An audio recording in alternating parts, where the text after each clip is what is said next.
Hello everyone, and welcome to another episode of Tavern Adjacent. I know that this will be the final episode of 2022. The new year is upon us, which is very exciting. I hope you all had happy holidays and a happy new year. Today, we're going to be talking about this channel. We're going to be reflecting on 2022 as a whole and Crispy's Tavern in general, what it's been like to just do this, because 2022 is the year that I basically went full-time, which is pretty crazy. And then we're going to be talking about D&D in 2023, the future of this role-playing game and what I can see it, or where I can see it going in 2023. And finally, we're going to do what we always do. We're going to end it off with some of your horror stories and some of your voicemails. So without further ado, let's get started.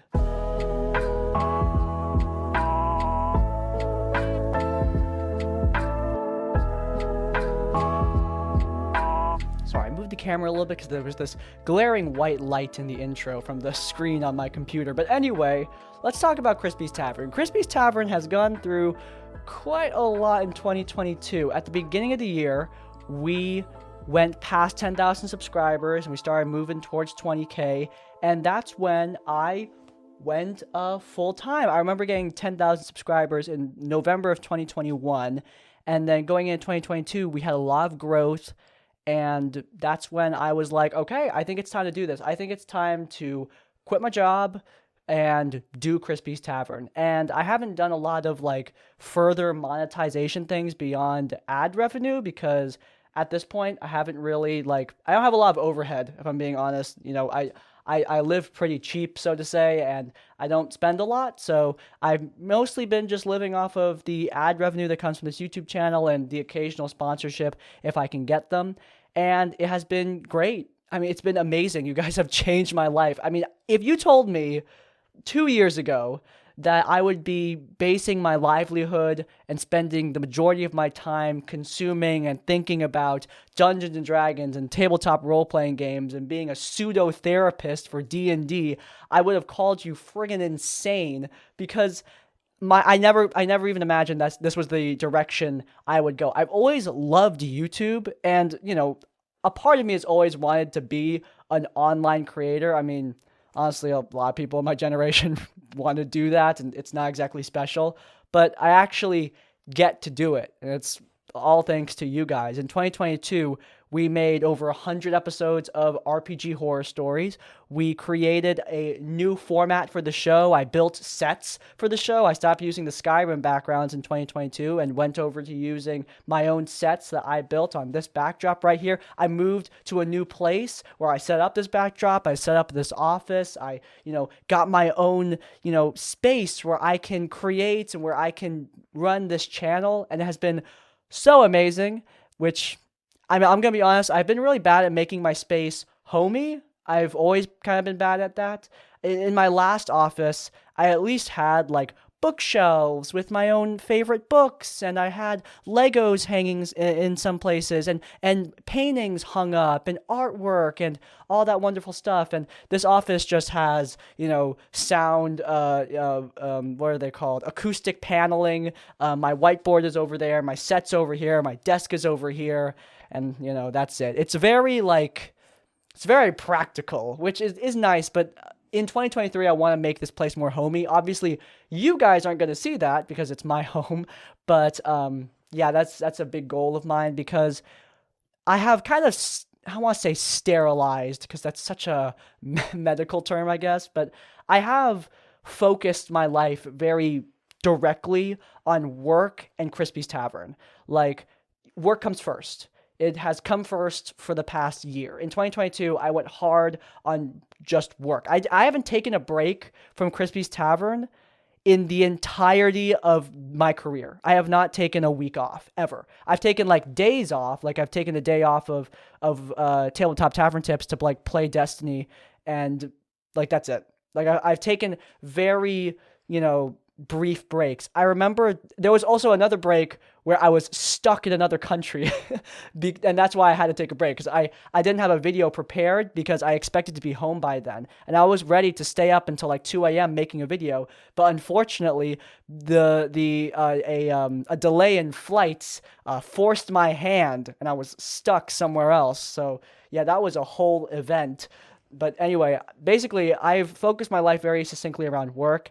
And going into 2023, I kind of want to change that. And it's hard for me to see that right now, because right now we're in a period of kind of like plateau, if you know what I mean. If you've been around YouTube and you've heard YouTubers talk, we have our peaks and then we have our valleys, which is normal. It's normal for us to have these periods where, impressions are lower or viewership is lower for a variety of reasons. Like right now, D&D is not exactly a trending topic this December. We haven't exactly had any explosive book releases, and main talking points are revolving around open game license and one D&D drama and stuff like that, which isn't exactly driving a ton of views and traffic from new users. There's no Stranger Things, there's no D&D movie out right now, there's no Legend of Vox Machina, etc., etc., etc. And that's why it's pretty normal right now to have a little bit of a plateaued viewership. And I'm not really sweating it, but at the same time, like, there is a part of me that's feeling a lot of anxiety around that, because I have very unrealistic expectations for myself, hence why I focus very succinctly on work. And going into 2023, I kind of want to change that. And you notice I said kind of there because, again, so much of my life is focused around getting things done. Like I always say that I don't sit around and wait for the great dark to claim its victory. That's why I always say when people tell me like, hey, you should take a break. Like, no, I don't sit around. I get stuff done. But even though that mentality has helped me a lot in life, it's also hurt me a lot. And I need to get better at being okay with taking breaks. Like I beat myself up when I'm not working, and I gotta stop doing that, because taking breaks is healthy and it's good for you. I want to have more fun. I want to go out with my friends more than like once every few weeks. I want to, play video games, enjoy myself, and play with my clan and guilds again. Like I want to play with groups instead of just sitting alone, silent on my couch. Like, I want to spend more time with my family watching, drama shows. Like, this past November, I called up my mom and we decided to watch House of the Dragon together. So she would come over after work every week, and we'd watch Hot D. And that was great. And I need to do that more. I need to do that more and not, like, consolidate my entire being into just working. Even though work is important, Crispy's Tavern is so important. I need to remember that in order to do Crispy's Tavern, I need to be alive, and I need to be healthy, and I need to be happy. Because when I'm not in a good state of mind, I think it reflects in my content. I get lax, I get lazy, there's more mistakes that pop up in editing. I need to re-upload videos sometimes. Like, that's not good, and I need to be better at taking care of myself, adulting, basically. I need to be a better adult. I'm not very good at it, at least right now. I hopefully will improve in that sense, but you guys have been, like, so supportive. Seriously, every time you guys leave a sweet comment, or you guys mention me in an RPG horror story, or you send me a voicemail and say thanks for the vids at the end, like, that's what pushes me forward in times where I don't know what I'm doing, Honestly, like, I'm a noob, not to be cringe, but I'm a noob when it comes to all this YouTube stuff and all this, like, online business nonsense. And when you guys say things like that, it's really encouraging. It really is encouraging. Like, even just thanks, Crispy, for the vids. Like, that's 5 words, but it makes all the difference to me. And I really cannot exaggerate enough how much I appreciate it. Going back to the evolution of this channel, not just the evolution of me. I mean, we've evolved a lot. Like, RPG Horror Stories has changed a bit. We changed the format, changed the look, but also, like, Tabletop Tavern Tips went from a weekly series to, like, a bi-weekly series. I uploaded it, like, every couple weeks now, which is great. That's so good. That is amazing. That's, like, one of the best decisions I've ever made. Tavern Adjacent became a thing after Shadow of Carconos, and Shadow of Carconos, my actual play D&D podcast, which was the reason my advice series moved to Sundays and became an every few weeks thing. Shadow of Carconos was an intense workload. I am not even gonna lie, guys. I love that show. I learned so much from it, and I think it turned out amazing, but it was an intense workload. And with my next show, I'm trying to way pull that back. Way pull that back. Because at the end of the day, I mean, actual play D&D shows, they are kind of, in terms of how much they make you, when we're thinking about like finance and practicality, it is definitely not as it's not as easy to jump into. Actual play D&D podcast, you have to start at the beginning. You need to watch the whole thing. Something like my D&D advice series, something like Tavern Adjacent, something like RPG horror stories. A new viewer can just jump in at any time, at any point in the show, and know exactly what's going on. They don't need to catch up. They don't need to binge. But with something like Shower of Carconos, that's a story, and they need to binge it, and that is hard. Like, that's not something that's easy. So, that means that the show will naturally lose viewers, get less viewers, and even though I love doing it, I need to not spend like 10 hours a week editing it, because that is just way too much. I need to like be better at focusing my time on things that are going to be more practical for the channel, or focusing my time around, not going insane, so to speak. Spending time and having a good time with my life, So, yeah, that's my reflection shower of Carconos. I actually already talked about this in the first episode of this show, but in terms of Tavern Adjacent, like, guys, this show is amazing. Like, it's so casual, it's so chill, it's way easier for me to do. It takes like 30 minutes to edit, which is like a godsend.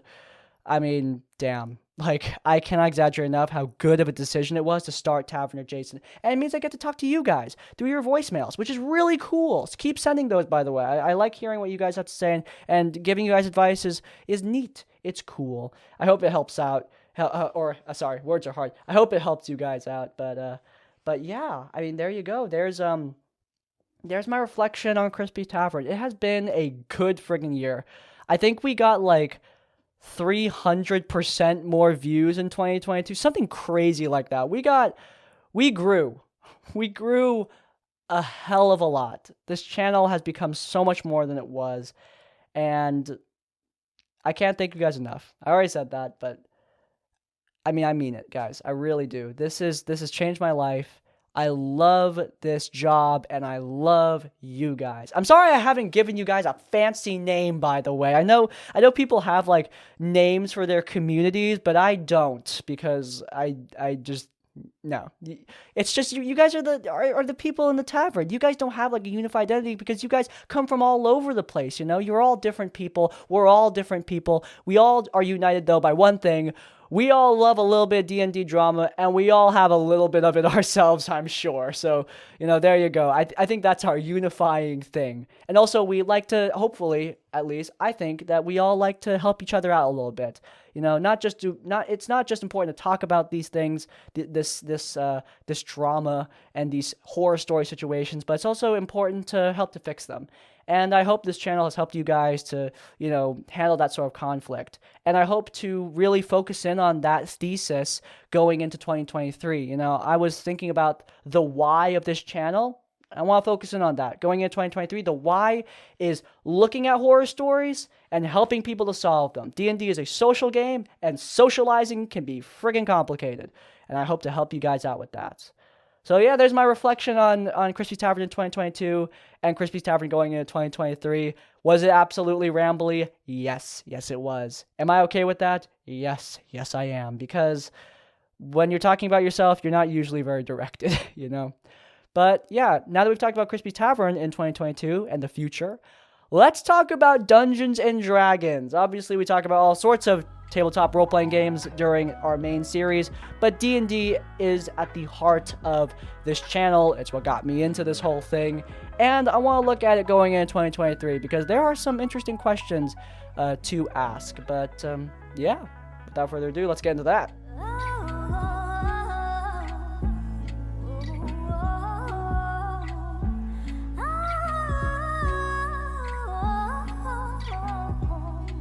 Alright, so D&D in 2023. Good slogan. WotC, you should use that. And I expect you to pay me all the royalties for it. By the way, I know that some of you, speaking of royalties, I know some of you are asking if I'm going to talk about the open game license, at least asking in your mind's eye. But I'm not going to. And the reason why is because I do not want to be an armchair lawyer. All right. I do not know enough information to give you guys a succinct, like all encompassing info dump on what's going on. I can tell you generally what's happening, but frankly, you know what's generally happening based on just reading WotC's statement or, just being part of the D&D community, absorbing information via osmosis in this community. I'm sure you already know the basics. And I can't tell you anything beyond that. And anything beyond that is speculation. And I really am not comfortable doing legal speculation as a Dungeons and Dragons YouTuber by trade. I have already seen some of that speculation online. And frankly, it bothers me a little bit seeing people make a lot of, yeah. Anyway, point is, I'm not going to be talking about open game license stuff. I will say that it's not my expertise, and if I don't know everything about a topic, I don't talk about it. There you go. Especially if it's a legal topic, especially in an unscripted podcast where I don't have any notes. Speaking of things that I need to do, I'm looking up right now the D&D books that were released in 2022 because I do want to see all of the books that were released in this time because I want to have them all in one place so I don't forget anything because my memory is shot. But the reason I did that is because I think 2022 was a pretty good year for D&D. I know that right now we're suffering from a little bit of recency because Q4 of 2022 for Dungeons & Dragons has been so-so, to say the least. We had Spelljammer, which in my opinion was a big ol' L for Dungeons & Dragons. Not a really good book at all. It was missing, in my opinion, a lot of content that should have been there. This is not a take you haven't heard before, I'm sure. I do think we had a win for Radiant Citadel, which was very Candlekeep Mysteries-esque. And if you have been on this channel for a while, you might have heard me say that I absolutely adore Candlekeep Mysteries. So having Candlekeep Mysteries, but again, was amazing. I loved it. So I'm really happy with that. I don't know if you can tell what this book is because only like a part of the cover is visible, but the Critical Role called Another Deep book, great as well. I thought this was phenomenal. Another wonderful release. We had the Dragons book. Which one is it? Not the Dragonlance one. Yes, Fizbin Treasury of Dragons. I remembered it. I thought that was also a really good book. I'm pretty sure that released in 2022 as well. But yeah, I thought that these were all wins. We did have our losses, as the aforementioned Spelljammer. We also had Strixhaven, which wasn't super recent, though it wasn't great either, and it was this year. I think that was like the first sign of, okay, we're going to start seeing some L's here. And at that point, I think we had some solid releases, so Strixhaven really came as a surprise to me with how bare bones it felt, at least when I was reading it. But yeah, overall, good year. Going into 2023, we have a lot of questions on our mind. First and foremost, D&D wants to be more of a franchise, which I think is fine. The more D&D, the better. And frankly, D&D as like a tabletop role-playing game is a very opaque medium. And by that, I mean it can be kind of hard to like get into it unless you're familiar with it from other stuff. Like you learn about it from Critical Role or you learn about it from Stranger Things. More of that means more people play this game, which in my opinion is great. I want everyone to experience this game because it has literally changed my life. So, obviously I'm a little biased there, but yeah, I want more people to experience this game, and more stuff in other mediums means more people are exposed to it. So video games, we've got Baldur's Gate 3 coming out, which I've been told in the comments is really good. So awesome. I haven't played it yet. I have not played the early access. I don't really want to play the early access because I want to wait until the full game releases. But when the full game releases, which we have been told is coming up with Matt Mercer in it, by the way, which is pretty cool. But when the full game releases, I will absolutely be picking it up. It looks really damn good. And a lot of people have told me it is really damn good, even in early access. We've got the D&D movie coming out in 2023, which I'm going to be honest, guys, I have a healthy bit of, I'm a little bit uncertain about how good it's going to be. I don't think it's going to be terrible, or at least I really, really pray it's not horrible, but I don't see a world where this is anything above like a 7 out of 10. Now, before the Lego movie released, said the same damn thing. I thought the Lego movie would just be a toy ad, and it was. But it was a phenomenal film. Like, one of my favorite movies of that year. And so, this could be the same thing. Could be a movie that's made to promote a brand, and everyone thinks it's just going to be an ad, and it is just an ad, but it is amazing and awesome and a great movie. But, there's only really been the one Lego movie, and I don't really know many other examples of when that happened. I think that this is going to be D&D's Transformers movie. A pretty no, Transformers was super, uber successful. What am I saying? I think this is going to be a good movie. What I'm trying to say is I think this is going to be a good movie, but nothing super great. I'm trying to temper my expectations. Keep them low so that I'm not disappointed, But, for all I know, it might be amazing and phenomenal. Who knows? I'm not clairvoyant. But yeah, that's coming out in 2023. And also, we got Legend of Vox Machina, the Critical Role show, which, honestly, if that's not good, I'm going to be mad. Because Season 1 was phenomenal. I thought it would be great. I went in with pretty high expectations, not just because I like Critical Role, but also because all of the people working on the show, I'm a fan of. So I was like, okay, this show has got the composer behind the best of Blizzard. They've got Neil Acree doing the music. They've got the character designer behind Young Justice, which are some of my favorite character designs in DC animation, doing the character design for Legend of Vox Machina.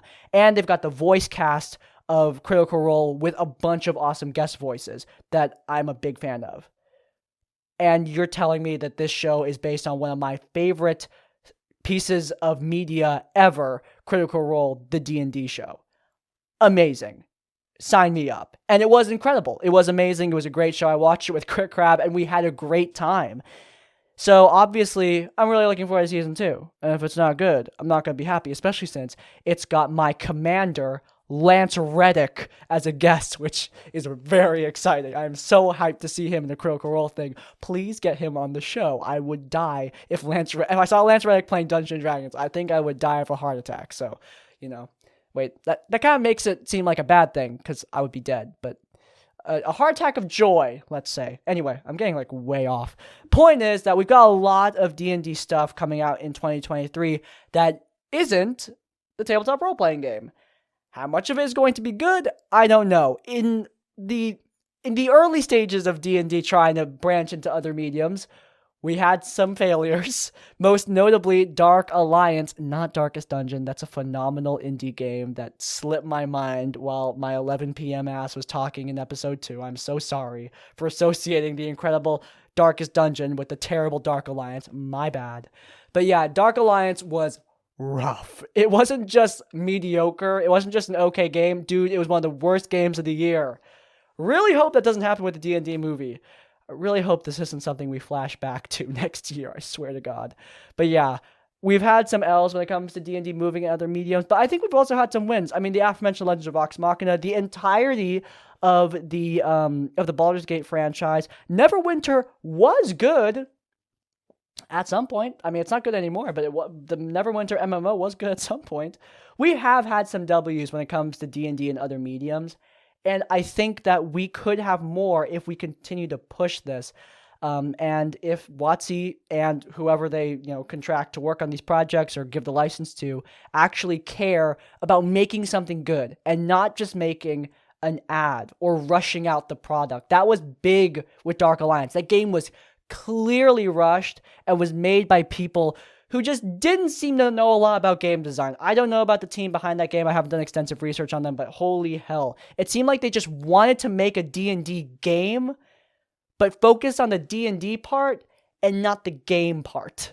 The game part comes first. You need to make something good. I know a lot of people go on and on about honoring source material and accuracy, but at the baseline, if the show, if the movie, if the game isn't good, I frankly don't give two shits if it's accurate to whatever we're talking about. I just want it to be good. Arcane, to my knowledge, is not really like League of Legends, the video game. League of Legends, the video game, to my knowledge, is a MOBA, a top-down MOBA, not the thrilling, political action exploration of capitalism that is Arcane. Those are two very different things. Obviously, it borrows a lot of lore that is to my knowledge, accurate. I don't know anything about League of Legends. But the point is, they differentiate, they deviate, and that's good because Arcane's a good show, right? Same thing with Castlevania. Castlevania deviates from the original game, but it's a good show. It's a great show, in fact. Both Arcane and Castlevania are great shows. So any, accuracy letdowns, who cares? The show's good. The Witcher, on the other hand, is a show that apparently deviates a lot from the source material and is not good. Which is, which is definitely less forgivable. My point is that as D&D moves into these mediums, I hope the people behind these projects keep in mind they need to make something good. It needs to be D&D, obviously. You're slapping the logo on it. But it needs to be of quality. Otherwise, no one is going to care, right? And the only time people have ignored quality when it comes to an online or, piece of entertainment media, to my knowledge, is Riverdale. That thing is garbage and everyone watched it anyway. Do you want to be Riverdale? No. So make something good, please, for the love of God. I do think Baldur's Gate's going to be a win. I think Critical Role is going to be a win. The movie is where I'm kind of iffy, but hopefully it'll be good. I mean, the trailer was pretty good, so, But trailers don't really mean anything when it comes to the quality of the film. I think some people need to learn that. But anyway, point is, I'm getting way off. I'm looking forward to D&D coming in 2023. I know I have not talked even about 1D&D yet, but I really don't know much about 1D&D. It is interesting. The changes that I have seen, I like. They've reversed a lot of the changes that I didn't like, so I'm kind of like, whatever. A lot of people have been talking about, like, the survey stats, though I haven't really watched any of those videos. I don't know what's going on there, but there's some drama around that. I might check it out in the future. I don't know. But, yeah, in terms of the 1D&D changes, I like the majority of them. If you haven't seen XP to Level 3's video on it, watch that if you want generally what my take is, because from what I've seen in that video, I agree with what he says. So there you go. I think overall the changes are cool. I like them, and 1D&D looks interesting, though it's not something I'm, like, waiting with bated breath on. You know what I am waiting with bated breath for? Flee Mortals, Matt Colville's incredible homebrew monster D&D book. You know what 1D&D needs to get me hyped? Revamped monsters, because in my opinion, that is Dungeons & Dragons' biggest flaw right now. All these changes are cool, they're neat, they're novel is the word I would use a lot of the time. I like them. But it's not making me jump for joy like Flee Mortals does. That is a full revamp of words are hard. 5th editions. I almost said 4th editions. 5th editions monster system, and it is so damn good. I've been using their monster design philosophy in all of my games for the past 3 months, 4 months, and it has changed the way I play. It has made my games infinitely better. I absolutely adore Matt Colville's work here, and if 1D&D can even capture a sliver of that, then they got my money, But they need to work on the monsters more than anything, in my opinion. So yeah, there's my opinion on the future of D&D going into 2023. D&D in 2023 looks pretty promising. We have had a lot of growth in D&D due to stuff like Stranger Things and Critical Role, and I don't really see that growth stopping when the movie comes out unless it's really that bad, which hope not, but who knows. I think it's looking good. I hope we get some wins after the nonsense of Spelljammer. Again, have not seen the Dragonlance book, so I don't know. But yeah, there you go. There's my opinion on D&D in 2023. And we're going to move on, finally, to some voicemails from you guys.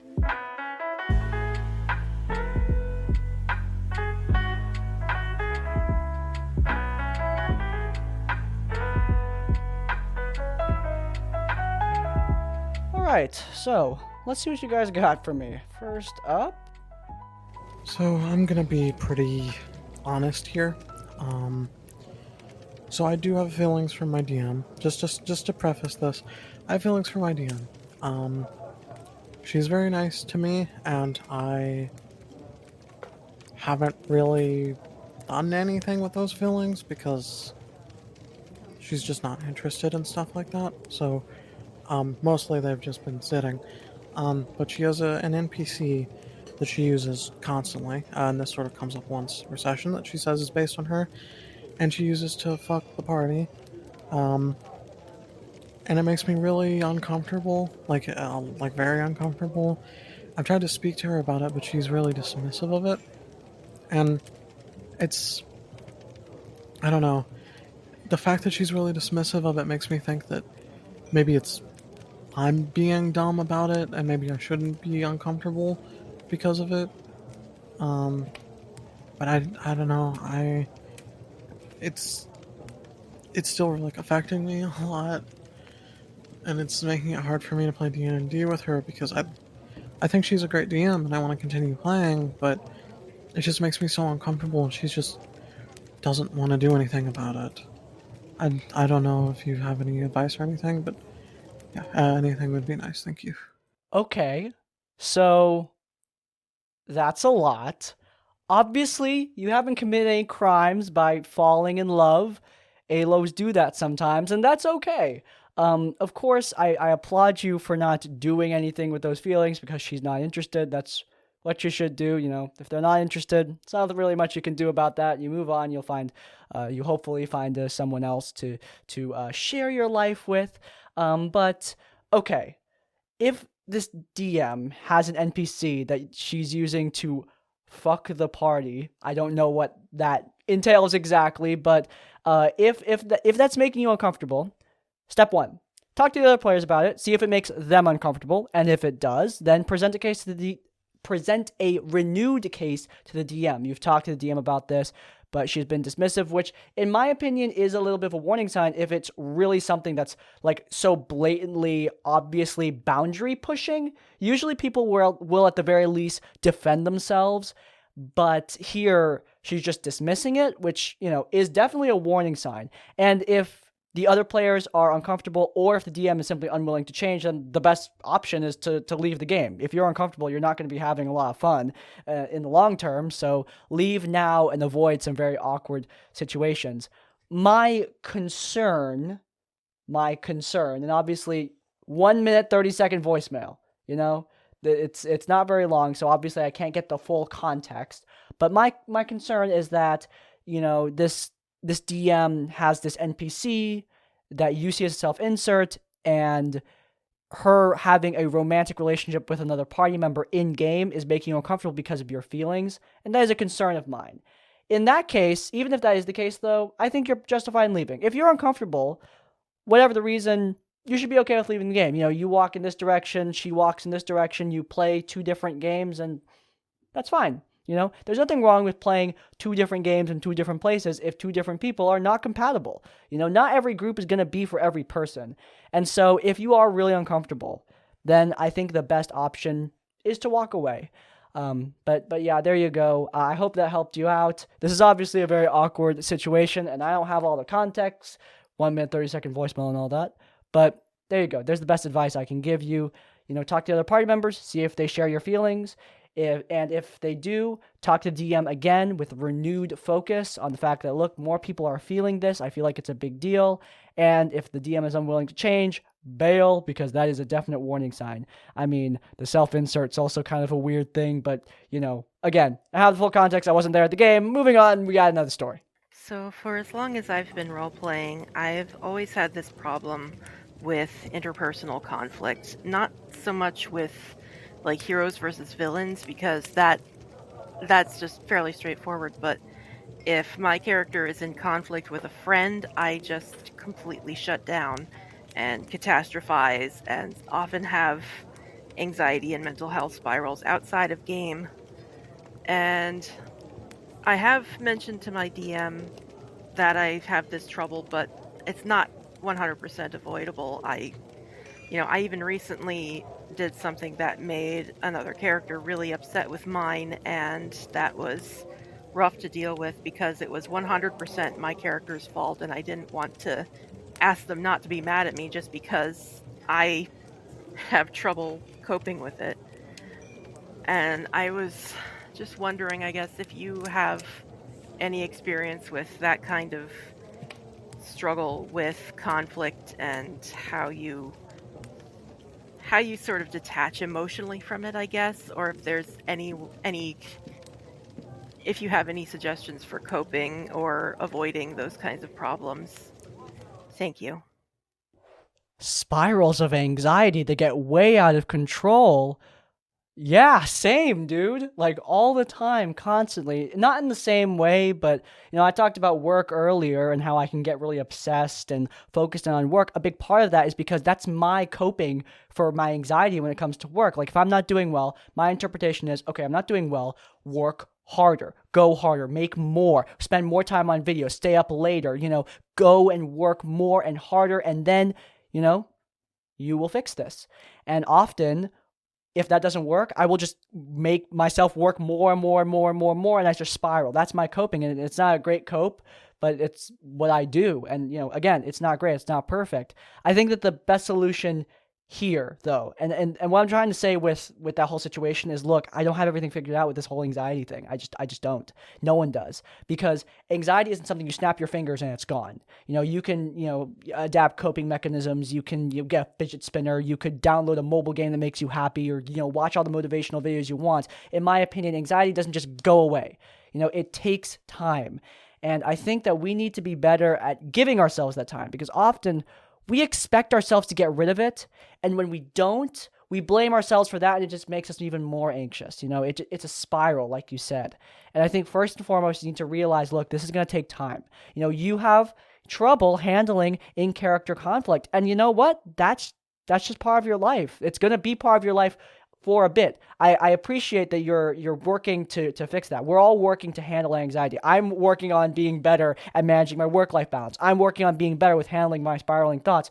But, I'm not going to do it in a month. I'm not going to do it in a week. I might not even do it this year, I think the best thing you can do right now is talk to your party and tell them, hey, look, I am a really anxious person and I don't handle in-character conflict that well. Could you avoid having very abrasive conflicts with my character for now until I'm more comfortable with it?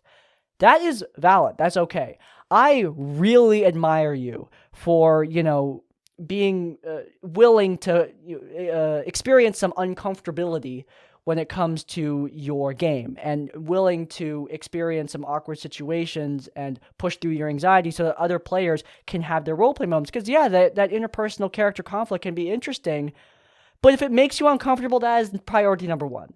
The game is important. The game is great. It's important to all of us, watching this show, I'm sure.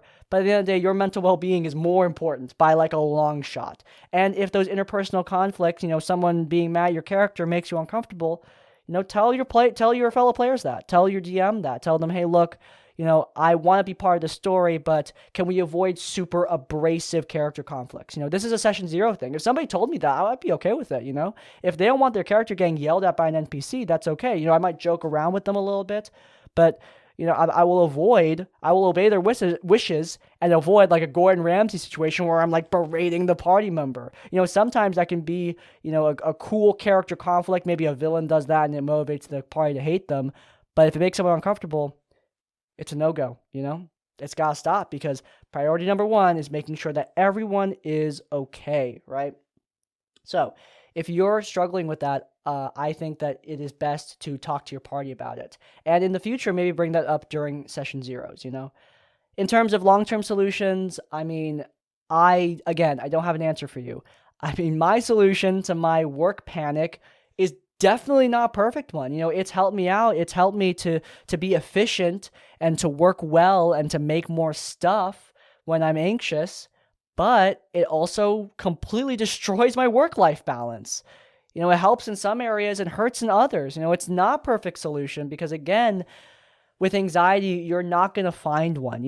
At the end of the day, it's time. It takes time to improve this sort of stuff. And like I said before, you need to give yourself time. You need to give yourself that grace. Words are hard. I have a whole video about imposter syndrome in D&D, and really it's about mental health in D&D in general. If you want further reading on this, I'll hopefully remember to link it in the cards. If I don't, it's the first video on the Tabletop Tavern Tips playlist, because it's one of my favorites I've ever done. I think it's really important to be aware of your own mental well-being and to realize that comes first. I really hope that you can find some comfort in this advice, and I hope that you have a good time in your future D&D games. Hi, Crispy. I have a bit of a question. So I'm a DM. I've been running Frostmaiden campaign that is on break while I prepare Chapter 2. Recently, I've been informed of a small incident between two of my players. Nothing too terrible, but it led to one player blocking the other, and I am currently concerned about the future of my campaign.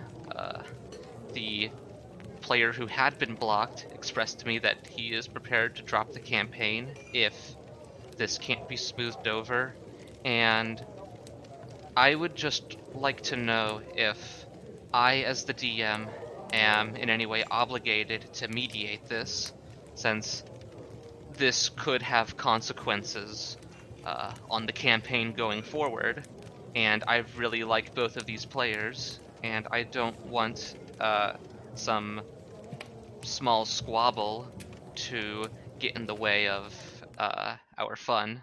This is a definitely awkward situation that you're in, and it's something that I'm not familiar with because, again, you very much summarized it, and I don't have all the deets. But from what I understand, one person blocked another person, and the person who was blocked is now ready to drop the game if you don't fix this. And okay, that is not good to me. That is a huge red flag. If the person who was blocked is expecting you, the dungeon master, who, other than having a D&D game that happens to have these two people in it, are not involved in this situation, they're expecting you to smooth over this and fix this for them. That is crappy behavior. It's not your responsibility to handle situations like this that happen out of game, to fix these sort of situations. That is between them. Now, of course, as the DM, when it comes to the game that these two people are in, it is your responsibility, unfortunately or fortunately, it's up to the interpreter. But in my opinion, unfortunately, it is up to you to handle the situation as it pertains to Dungeons & Dragons and figure out what to do with this person leaving the game. But in terms of smoothing over the actual situation that led to the blocking, that is not your responsibility. And the fact that they are pushing that onto you, red flag, especially since they were the one that was blocked. I don't know what for, but as a DM, if I'm faced with this situation, two people are having a fight, here's what I do, and this sucks. This really sucks, but unfortunately, as the leader of the group, whether you like it or not, you have to figure out who's right, and you gotta make a decision. You have to make a decision. I had the situation where we had a problem player, and he was causing some issues outside of game. And I didn't do anything about it. Even though I knew the problem player was wrong. I knew he was screwing over people. He was being a dick. He was acting immature. But I didn't have the maturity to realize I gotta get rid of this guy. And it resulted in some people walking from the game. And I regret that because I didn't handle the situation. And in the future, I'm going to moderate those situations more closely, more down to the why. I'm going to look at them, and take a look and see who is right here and make a decision. Because at the end of the day, you're going to need to make those decisions sometimes. And this is one of those times you have to make a decision.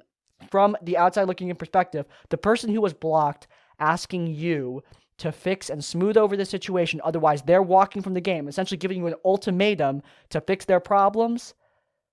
Again, outside looking in, I don't have all the context, but that looks bad.